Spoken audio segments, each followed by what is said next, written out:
प्रिय मित्रों नमस्कार। हम आज अपने इस वीडियो में अध्ययन करने जा रहे हैं हमारी कक्षा 9 की हिंदी की सहायक पुस्तिका संस्कृत विनोदिनी, जो उत्तराखंड राज्य हेतु निर्धारित पाठ्यपुस्तक है।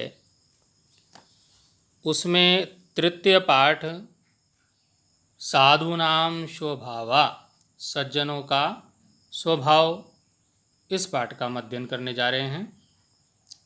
सबसे पहले पाठ का परिचय ले लेते हैं। पाठ परिचय। साधु अर्थात सज्जनों का स्वभाव सदैव परोपकारी होता है। दुष्ट चाहे उनके साथ कैसी भी दुष्टता अर्थात दुर्व्यवहार कर ले, किंतु सज्जन कभी भी अपनी सज्जनता को त्याग कर उनके साथ दुष्टता का व्यवहार नहीं करते हैं। उनकी इस परोपकारी प्रवृत्ति में ही प्राणी मात्र का कल्याण निहित है। सज्जनों का मानना यह है कि जब दुष्ट अपनी दुष्टता को नहीं छोड़ सकते तो हम अपनी सज्जनता का परित्याग क्यों कर दें। सज्जनों के इसी स्वभाव और सोच को प्रस्तुत पाठ में साधु और बिच्छू की कथा के माध्यम से समझाया गया है। यह कथा हमें अपने जीवन में सदैव सज्जनता का व्यवहार करने की प्रेरणा देती है। सज्जनों के स्वभाव को सूत्र रूप में इस दोहे के माध्यम से एक कवि ने स्पष्ट किया है। आपने ये दोहा पढ़ा होगा। संत न छोड़े संतई, कोटिक मिले असंत, मलय भुवंगई बेधिया, शीतलता न तजंत। अर्थात संत अपनी संतई अपनी सज्जनता को सज्जन अपनी सज्जनता को नहीं छोड़ता। कोटिक मिले असंत, चाहे कितने भी उसको करोड़ों असंत लोग मिल जाएं, असभ्य दुर्जन दुष्ट लोग मिल जाएं, वो अपनी सज्जनता को नहीं छोड़ता। जिस प्रकार से जो सर्प हैं वो चंदन के वृक्ष से लिपटे रहते हैं, लेकिन चंदन अपनी शीतलता को कभी नहीं छोड़ता। तो आइए पाठ को प्रारंभ करते हैं। गंगा तीरे एका साधु आसीत। तो इस पाठ में प्रस्तुत ये जो हमारा यहाँ पे जिसको हम पढ़ने जा रहे हैं, किस प्रकार इसमें बताया गया है कि किस प्रकार एक साधु बिच्छू द्वारा बार बार डसे जाने पर भी उसे नदी से बाहर निकालने का निरंतर प्रयत्न करता रहता है। तो देखिए, गंगा तीरे एका साधु आसीत।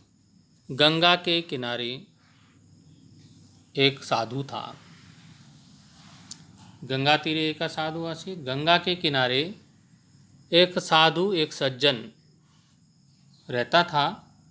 स साधु बहु उपकारम करोति स्म। वह साधु बहुत उपकार अर्थात भलाई का कार्य करता था।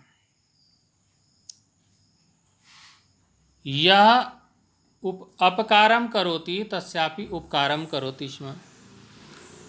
उस जो बुरा करता था, यह अपकारम करोति, जो बुरा करता था, अपकार करता था, उसका भी वह उपकार करता था। जो उसका बुरा करता था उसका भी वो भला करता था। जो बुरा व्यवहार करता था उसका भी वो उपकार करता था, अच्छा करता था उसके लिए।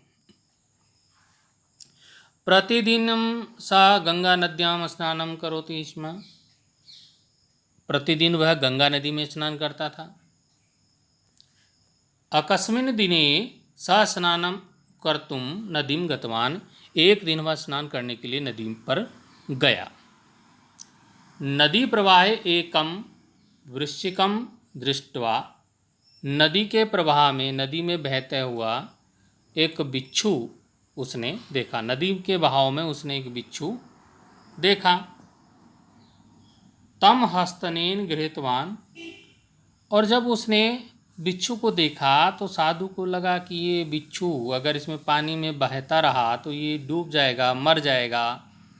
तो उसने उसको हाथों से पकड़ लिया।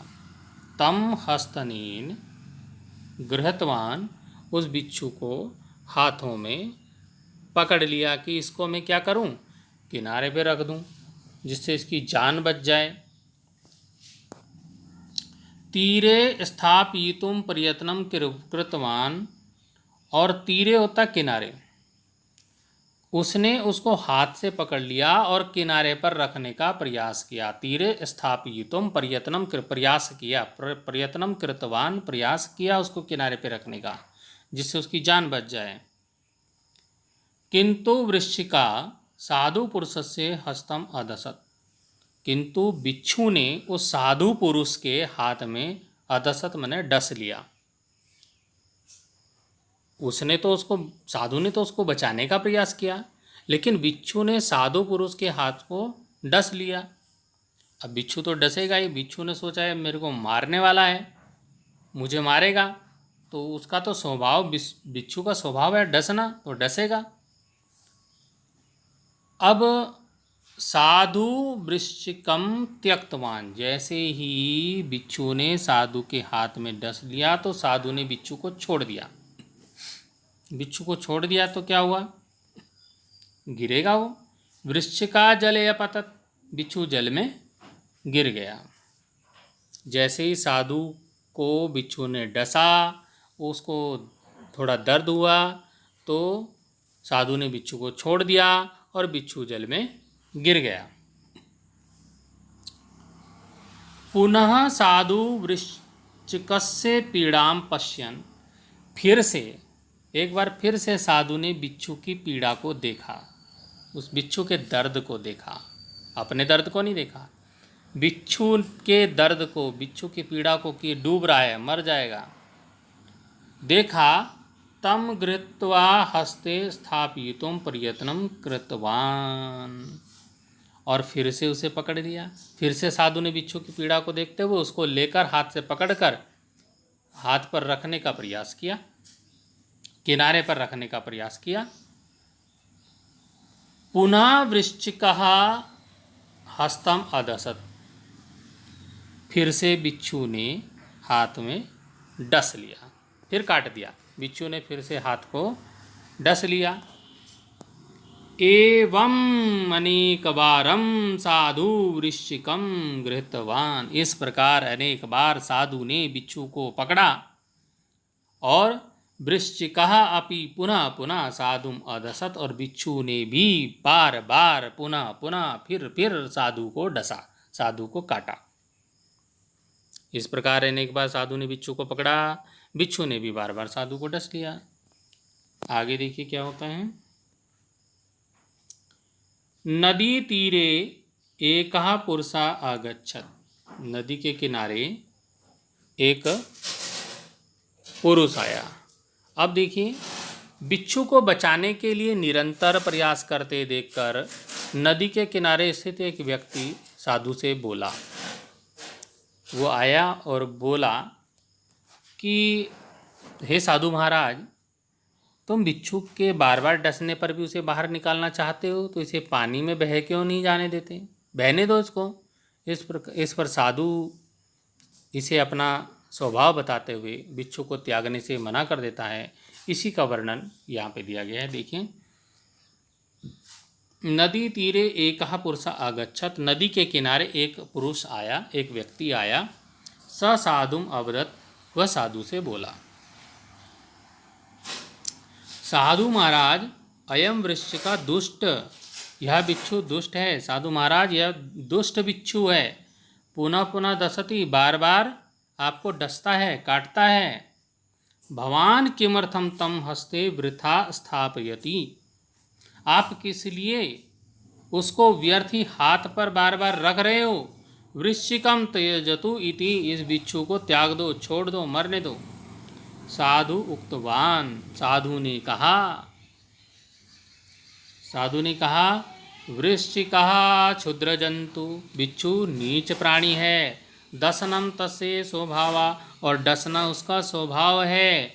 स स्वभावं न त्यजति, वह अपने स्वभाव को नहीं त्याग रहा है। अहम मनुष्य, मैं मनुष्य हूँ। वो अपने स्वभाव को नहीं त्याग रहा है, तो मैं तो मनुष्य हूँ, मैं मनुष्य हूँ। वो तो नीच प्राणी, बिच्छू क्षुद्र जंतु, वृक्ष का क्षुद्र जंतु, बिच्छू तो नीच प्राणी है। दशनम तस्य स्वभाव, डसना उसको स्वभाव है। स्व स्वभावम न त्यजति, वह अपने स्वभाव को नहीं त्याग रहा है। अहम मनुष्य, मैं मनुष्य हूँ। अहम मम परोपकार स्वभाव कथम त्यजानि, मैं अपने परोपकार के स्वभाव को क्यों त्याग दूँ। अहम मम परोपकार स्वभावम कथम त्यजानीति, मैं अपने परोपकार के स्वभाव को कैसे त्याग दूं, जब एक बिच्छू जो छोटा सा प्राणी है वो अपने डसने के काटने के स्वभाव को नहीं छोड़ सकता, तो मैं अपने दूसरों को बचाने का जो अपना मेरा सज्जनता का स्वभाव है, अपने स्वभाव को नहीं त्याग सकता, क्योंकि मैं तो मनुष्य हूँ और मनुष्य सर्वोच्च प्राणी है। तो मैं अपने परोपकार के स्वभाव को कैसे त्याग दूँ। तदा स पुरुषा उक्तवान, तब उस पुरुष ने कहा, या अपकारीषु अपि उपकारं करोति स एव साधु भवति, जो अपकारियों पर भी उपकार करता है। यह अपकारीषु अपि उपकारं करोति, जो अपकारियों का भी उपकार करता है, जो बुरा करने वाले का भी, जो बुरा करने वालों पर भी भलाई का कार्य करता है, सा एव साधु भवति, वह ही साधु होता है, वही सच्चा साधु होता है। जो बुरा करने वालों का भी भला करता है, अच्छा करता है, वही सच्चा साधु है। बाकी तो सब कहने के साधु हैं। तो इस प्रकार हमने अपने ये हमारा जो संस्कृत विनोदिनी का तृतीय पाठ है, साधूनाम स्वभाव, साधुओं का, सज्जनों का कैसा स्वभाव है, इस पाठ के माध्यम से जाना। अभी इस वीडियो की हम यहीं पर समाप्ति कर रहे हैं। अगले वीडियो में इस पाठ के अभ्यास प्रश्नों को लेकर उपस्थित होंगे। अभी के लिए धन्यवाद।